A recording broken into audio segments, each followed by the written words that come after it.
E aí, pessoal, beleza? Então, nós vamos fazer hoje a nossa aula da quarta-feira, né, correspondente aí à primeira semana de setembro. O nosso vídeo aqui sobre segunda lei da termodinâmica.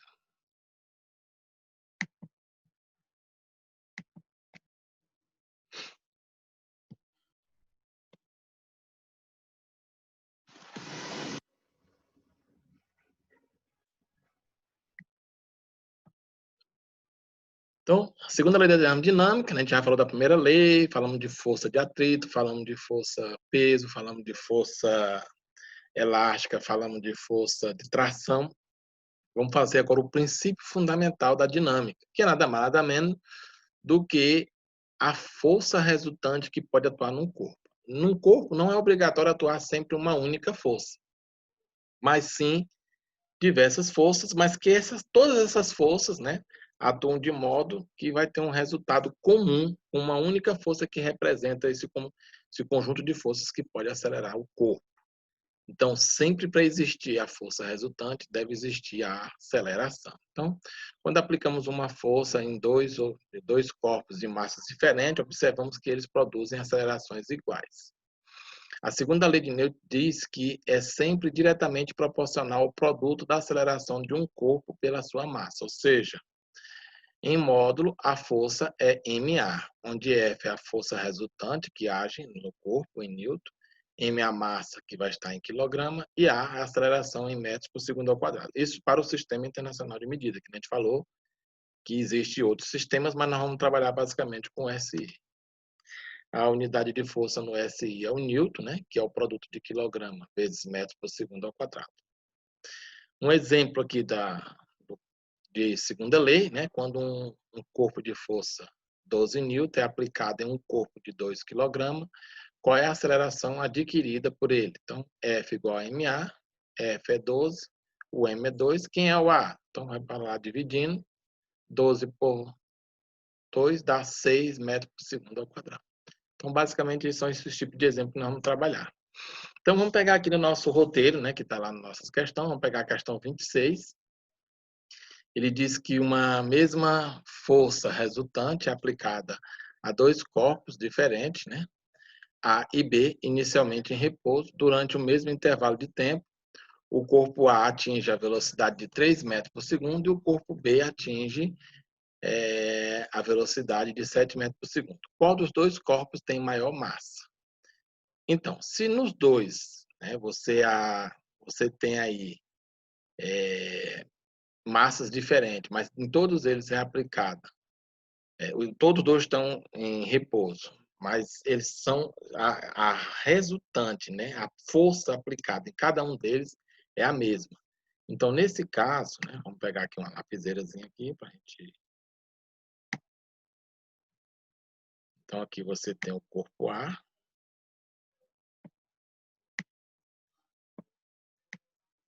E está em repouso, né? E o corpo B também está em repouso.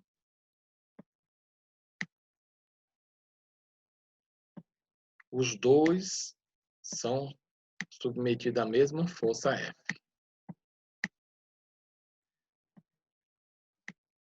A mesma força F.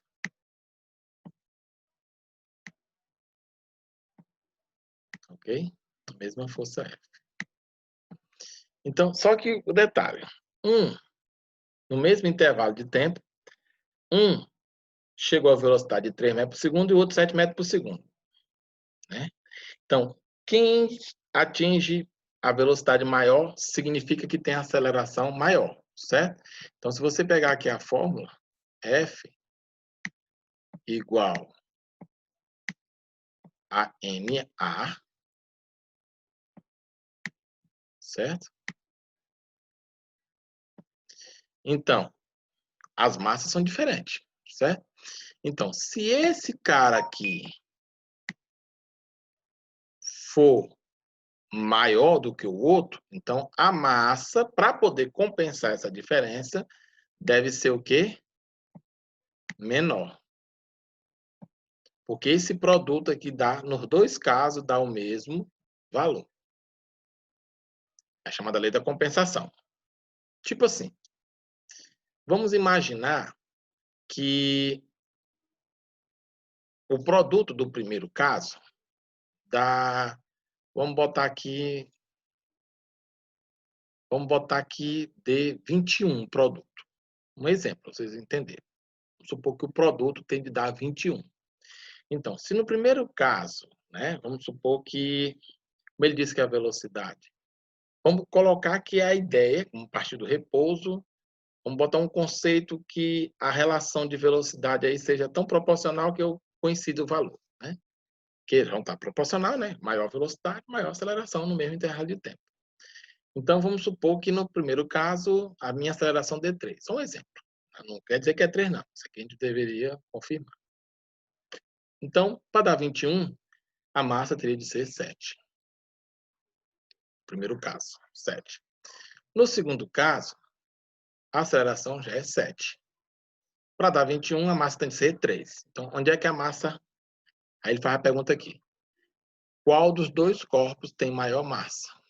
Onde tem a menor aceleração. No caso aqui é o corpo A. Você coloca aqui a resposta, né? Corpo A.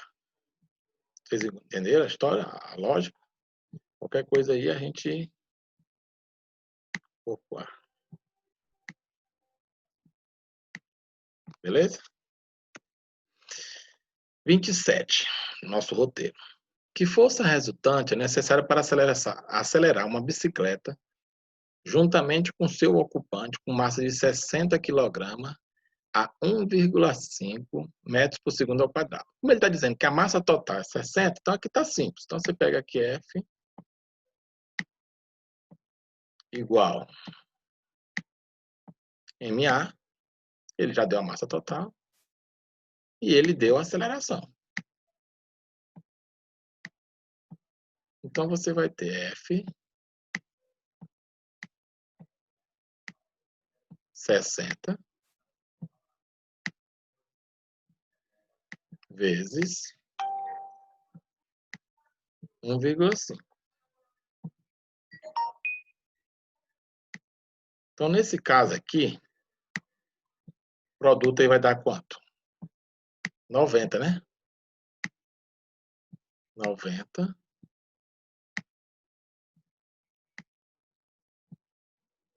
newton.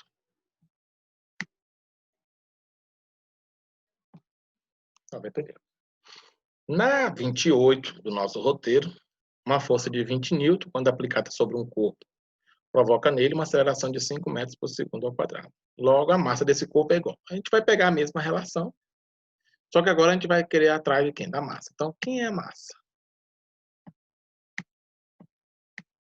É a força dividido pela aceleração. Então, você pega aqui 20 dividido por 5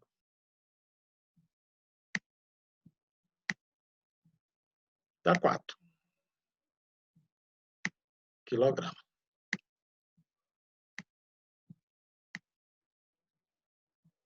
Ok? Mamão com açúcar. Beleza, beleza. Na 31 do nosso roteiro, um corpo de força resultante, né, com intensidade de 80, acelera uma massa de 20 kg a 4 metros por segundo ao quadrado. Quando você multiplicar aqui 4 vezes 20, dá 80. Se a massa do corpo dobrar, qual deverá ser a intensidade da nova força resultante aplicada ao corpo para manter a mesma aceleração? Jogada massa, né? Então, de novo, aquela história da proporcionalidade que a gente estava falando, né? Então, ele quer manter, né? Ele quer dobrar a massa, mas quer manter a aceleração, certo? Então, se dobrar a massa do corpo, qual deverá ser a intensidade da força, da nova força resultante aplicada ao corpo para manter a mesma aceleração de 4, certo? Então, aqui o que você vai fazer aqui? Como ele já disse que vai manter a aceleração, então quem será essa nova força? A gente coloca aqui, essa nova força, na letra A. Bota aqui a letra A. Certo? Essa nova força, que eu vou chamar de F', vai ser igual. Ele disse que dobra a massa, de 20 ela vai passar para 40. Certo? De 20 ela vai passar para 40. Só que a minha aceleração continua como 4. Certo? Então, quando você dividir aqui, vai dar o quê? 10. Então, a nova força aí é 10 newton. Beleza? Então, eu dobrei a massa, que de 20 passou para 40. Qual deverá ser a intensidade da força para manter a mesma aceleração? Aí você lembra o seguinte. Como a força agora é 10, então 4, né? Aí a massa é 4. Né? A massa é 4. Ou a massa é 40, né? A massa é 40. 40. Aí a aceleração, opa, cuidado, né, gente? Aqui a gente cometeu uma gafe, né? Então, na realidade, pela fórmula, a força é o produto da massa vezes a aceleração. Né? Eu ia confundindo aqui como se fosse estivesse calculando a massa, né? Então, vamos apagar aqui, né? Vamos apagar. Borracha, certo? Vamos apagar isso aqui. Vamos apagar.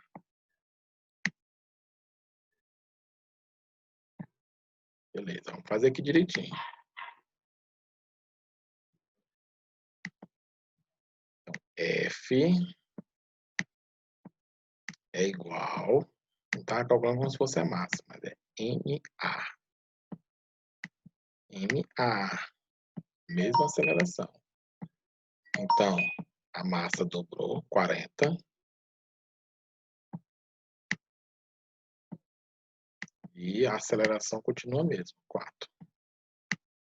Então, você vai ter aqui 4 vezes 4, 16.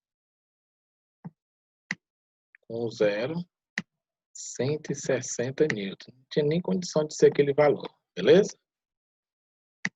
Na letra B, se a massa do corpo dobrar e a força permanecer inalterável, né, não vai mudar, mesmo os 80 do começo, qual será a nova aceleração adquirida? Então, agora sim, presta atenção aí, pessoal. A massa dobra, a força não muda, continua mesmo os 80. Ele quer saber a nova aceleração. Então, nesse caso aqui, a aceleração é que vai ser a força, não essa força F' aqui, mas a força original, 80. Dividido pela massa dobrada. A massa M'. A massa dobrada, M'. Então, 80 dividido pela massa, 40.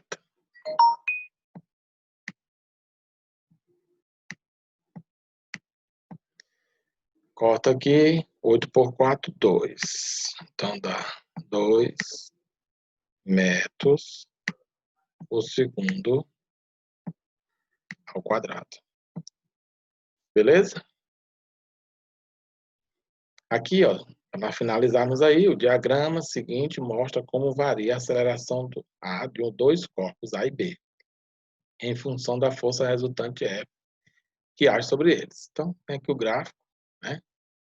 Força, aceleração. Então, essa taxa de inclinação aqui a gente já sabe o que corresponde, a massa, não é isso, pessoal? Então, com base nas informações do gráfico, determine as massas de cada um dos dois corpos, né? Que vai ser aqui dado por essa taxa de inclinação.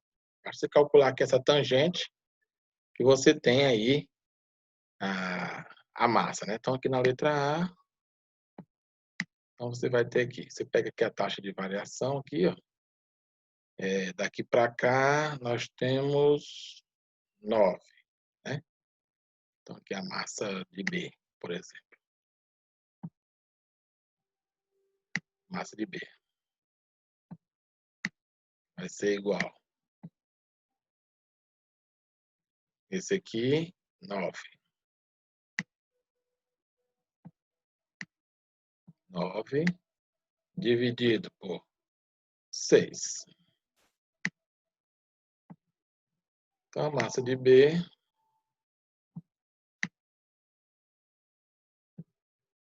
Simplificando aí. Por 3 fica 3,5, né? Então vai dar 1,5. 1,5 quilograma.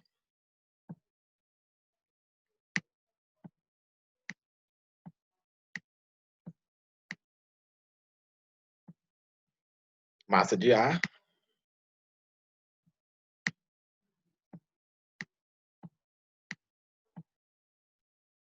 Do mesmo jeito, a gente vai pegar essa variação aqui, daqui para cá 15.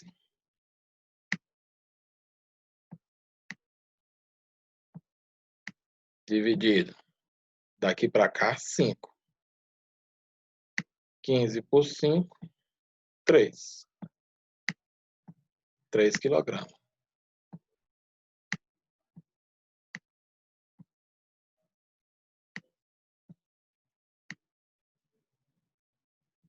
Quilogramas. Vamos para a letra B. Calcule a aceleração adquirida pelo corpo A quando sobre ele atua uma força resultante de intensidade 27 N. Calcule a aceleração adquirida pelo corpo A, já viu a massa que é 3, quando sobre ele atua uma força resultante de 27 N. Então aqui é moleza demais, né? Então quem é A? Vai ser a força, que no caso aqui é 27,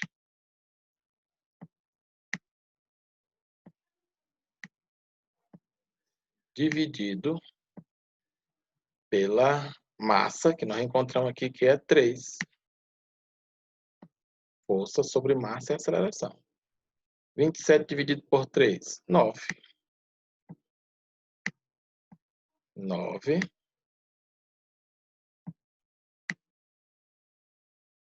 metros por segundo ao quadrado. Um S e aqui o 2 segundo ao quadrado. 9 metros por segundo ao quadrado. Letra C.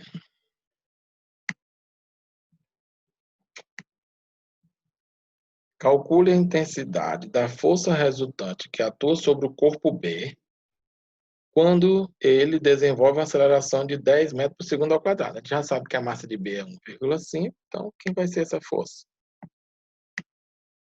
A massa de 1,5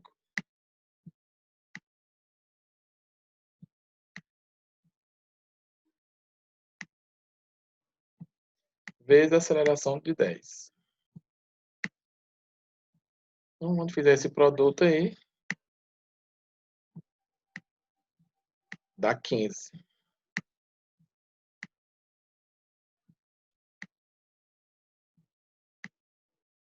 15 newton. E aí nós finalizamos até a próxima semana. Tchau, tchau para vocês, pessoal.